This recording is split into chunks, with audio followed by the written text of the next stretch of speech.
Liewe vriende, baie welkom by hierdie opgeneemde diens. Dis lekker dat jy vandag saam kyk. Hierdie opname is eintlik met die oog op Pinkster Sondag. En met Pinkster bid ons en beleef ons dat die Gees ons aanraak. Mag jy ook iets daarvan beleef, dat die Heilige Gees op 'n besondere manier in jou werk. Kom ons bid dit. Liewe Here, baie dankie vir Pinkstertyd, vir die belofte, Here, dat U Gees oor ons uitstort en oor ons lewens uitstort. Mag ons vandag daarom U stem hoor en mag die Gees ook in ons harte werk en vir ons elkeen die boodskap bring wat ons moet hoor. Amen. Ons kyk hierdie Pinksterreeks na die geestelike dissiplines. Ek het verlede Sondag gepraat oor die dissipline van skuldbelydenis en toe het ons in die week gesels oor meditasie en oor studie en oor onderdanigheid. Vandag is ons by die dissipline van viering, van geestelike viering. Nou, Jesus se lewe begin en eindig met boodskappe van blydskap en van vreugde. Voor sy geboorte het die engele vir die skaapwagters gesê, moenie bang wees nie, want kyk, ek bring vir julle 'n goeie tyding van groot blydskap, wat vir die hele volk bestem is. Voor sy kruisiging troos Jesus sy disippels met die woorde, dit sê ek vir julle, sodat my blydskap in julle kan wees, en julle blydskap volkome kan wees. Nou, vreugde en blydskap is 'n geskenk van die Here. Paulus sê, dit is een van die gawes van die Gees. Richard Foster, wie sy werk ons in hierdie reeks gebruik, sê dat vreugde en viering en blydskap is eintlik soos die engine wat al die ander dissiplines laat werk. Dis die krag wat ons help om al die ander dinge ook te doen. Daar is ten minste 5 maniere om die dissipline van viering te oefen. En die eerste daarvan is deur pragtige musiek. Party kerke dans mense, in ander kerke lag mense, in ons kerk luister ons wonderlike musiek en vier en ontmoet op die manier die Here. Ek nooi jou nou om met 'n stukkie pragtige musiek ook so 'n ervaring van die Here te hê.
Een tweede manier om die Here se liefde te vier is met humor en met grappe.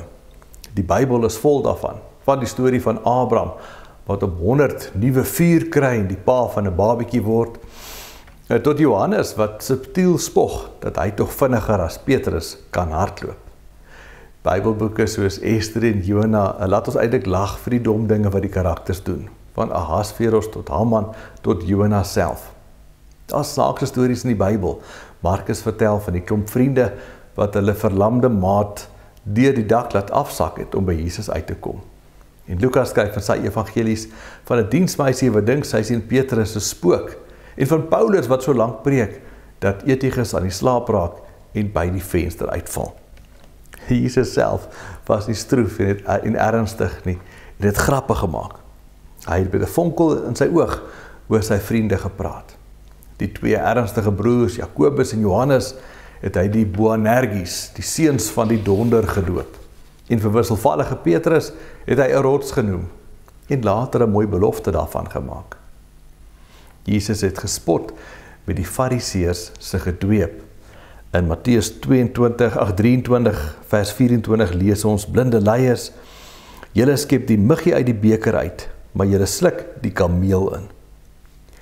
In hierdie woorde speel Jesus ook met klank, want in Aramees is 'n muggie 'n galma en 'n kameel is 'n gamla. So die hoorders uit die woordspel ook geniet het en geskater het van die lag vir hierdie snaakse ding. Jesus het grappe gemaak met ryk mense. Hy het gesê, dit is makliker vir 'n kameel om deur die oog van 'n naald te pas, as vir 'n ryke om in die hemel te kom. Dit klink amper soos ons moderne politikus grappies wat ons so graag maak. Die mense wat mekaar met soveel verontwaardiging veroordeel, het hy gesê, sien die splinter in hul broer se oog, maar mis die balk in hulle eie oog. Dis 'n prentjie wat ons almal steeds laat lag. Die voordeel van humor is dat dit ons help om onsself nie so ernstig op te neem nie. Ons hoef nie ook seuns van die donder te wees nie. Ons kan 'n bietjie ontspan, dinge laat gaan en die mooi dinge in die lewe geniet. Humor gee ons 'n perspektief op dalk ons eie dubbele standaarde. Dalk moet ons eerder onsself verander voor ons so vinnig 'n oordeel oor ander spreek. Dit vra op 'n speelse manier vra oor ons eie prioriteite en ons eie paadjies. Is ek dalk ook so dik gestop? Is my sakke dalk so vol dat ek nie deur die hemelse poort gaan kom nie? Dit bring ons balans. In die middeleeue het hulle 'n vakansiedag gehad genaamd The Feast of the Fools. In Afrikaans seker iets soos die fees van die swape. Die gedagte was dat alle rolle op die dag omgeruil was. 'n bietjie soos die Romeine se Saturnalia. En op daardie dag kon heilige koeie uitgedaag word. En kon die gewone mense met die belangrike adellikes en geestelikes spot en grappe maak. Nou, soms het hierdie fees glo 'n bietjie hand uitgeruk, maar die beginsel is belangrik. Dit is goed om vir onsself te lag.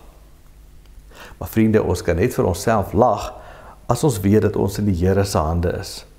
Ons hoef onsself nie so ernstig op te neem nie, want ons weet die Here neem ons ernstig op en hy is lief vir ons. Kom ons bely dit vandag, deur ons geloofsbelijdenis saam te luister, saam te sê, saam te sing.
In die derde plek lê daar agter ons vreugde en ons viering ook 'n belangrike geestelike rede.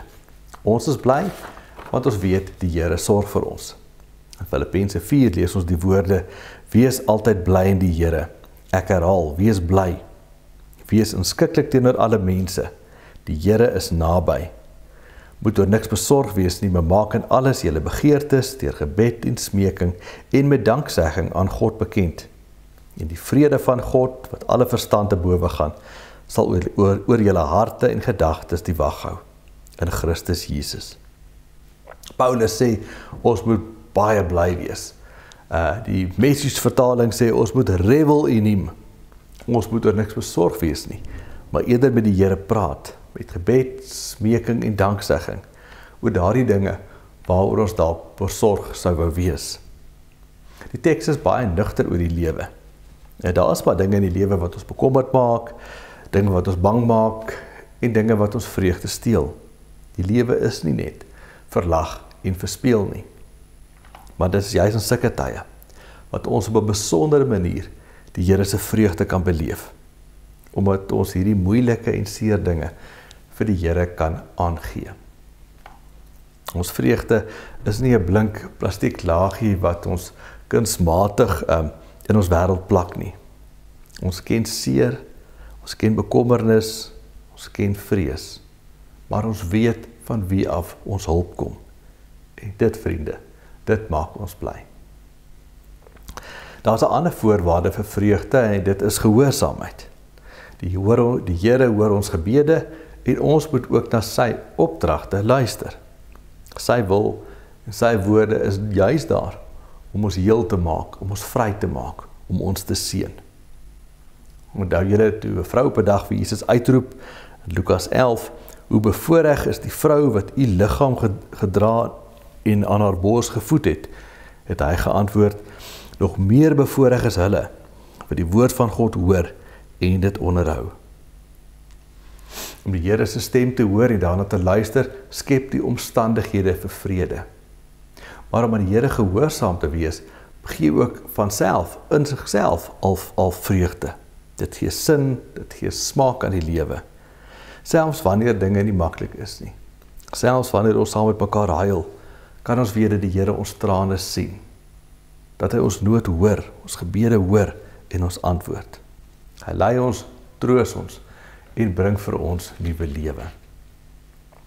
'n vierde manier hoe ons die dissipline van viering kan oefen, is deur saam feeste vier. In die Ou Testamentiese tyd moes die Israeliete 3 keer 'n jaar aftrek na Jerusalem toe vir een van die groot feeste. Die eerste een was die Paasfees, die Pasga, waar hulle verlossing uit Egipte gevier het. Die tweede was die Pinksterfees, die Shavuot-fees, waar hulle al die gebeure by Sinai onthou het, hoe hulle die wet gekry het en die Here 'n verbond met hulle gesluit het. Die derde was die Loofhuttefees of die Sukkotfees, waar hulle onthou het hoe die Here vir hulle in die woestyn versorg het. As hulle hierdie feeste gevier het, het hulle groot gegaan. As hulle Paasfees gevier het, moes al die mense 'n tiende van al hulle besittings saambring Jerusalem toe en dit by die tempel aflewer. Maar hierdie offers het nie gegaan vir uitreikprojekte of om die armes te versorg nie. Dit het gegaan vir die partytjie. Die oorblywende 90% by die huis moes die Israeliete gebruik het om armes te versorg en hulle verantwoordelikhede na te kom. Maar met die offers het hulle partytjie gehou, geëet en gedrink en saam gekuier en op die manier die Here se liefde en sorg gevier. Die feeste was 'n voorsmaakie van God se koninkryk. Jesus het sy eerste wonderwerk gedoen by 'n fees. Jy onthou Johannes vertel van die bruilof van Kana, waar Jesus water in wyn verander het en 'n heerlike fees gered het. Fees te vier, om saam te kuier, is 'n wonderlike manier om die Here te ontmoet. En vandag by ons dienste vier ons die nagmaal. Die eerste nagmaal was 'n baie wonderlike byeenkoms gewees. Dit was intiem gewees, daar is voete gewas, dit was ook 'n hartseer gewees. Jesus het sy disippels vertel van sy naderende einde. Daar was drama, nee, waar Jesus sy verraaier aangewys het en Petrus so voortvarend was. Maar Jesus het ook sy disippels aan tafel getroos. Hulle vertel van die toekoms en van die hiernamaals. Hy het gesê hoe hulle paadjie verder sou loop en dat hy by hulle sou wees. Daarna het hy hierdie Paasete vir hulle as 'n nuwe fees gegee. Die Here gee dit ook vir ons. As ons nagmaal vier, onthou ons die Here Jesus se kruisdood, dat hy sy lewe gegee het vir sy vriende. Ons hoor ook die beloftes van liefde en sorg, wat hy ook weer oor ons uitspreek. Ons kry 'n voorsmaakie van die heerlike toekoms wat hy vir ons voorberei. En ons loof en prys en dank die Here daarvoor. By ons diens gaan ons voorberei vir die fees deur ons dankoffers te gee. Jy kan aan die einde van hierdie opname ook via SnapScan of op een van die gewone maniere ook jou offer bring. Dit is hoe ons reageer op die feeste wat die Here vir ons gee. Die laaste manier hoe ons die dissipline van viering kan doen, is om mekaar as 'n geskenk van die Here te ontvang. Die Here gee ons vir mekaar. Ons beleef die Here as 'n liefde en vreugde en vrede en geduld en vriendelikheid in mekaar. Die Here gee vir ons gawes in mekaar. Gawes van wysheid en kennis, versterk ons geloof, genesing en ons troos mekaar. In hierdie plesier van saam wees, ontvang ons die Here, beleef ons sy teenwoordigheid, ontmoet ons sy gees. Nou as jy na die opname kyk, as jy nie vandag aan die nagmaalstafel nie, maar waar jy ook al by 'n tafel sit, kom ons vier dit saam. Kyk mekaar in die oë, gee mekaar 'n handdruk, druk mekaar, geniet mekaar. Want ons is 'n geskenk waaraan ons die viering, hierdie laaste dissipline kan vier. Amen. Kom ons bid saam. Liewe Here, baie dankie dat ons kan fees vier, dat ons kan lag en kan pret hê, lekker kan saam kuier, mekaar kan geniet en in dit alles iets van U kan kry. Dankie dat U die lewe mooi en goed en soet maak, dat U selfs in donker tye vir ons nuwe vreugde en lig gee. Mag ons ook in ons viering, Here, in die kerk of as ons dalk alleen is, U Gees ontvang en deur U aangeraak word. Amen. Die afkondigings volg hierso. Kyk gerus na die afkondigings en ons sien jou volgende week weer. Dankie.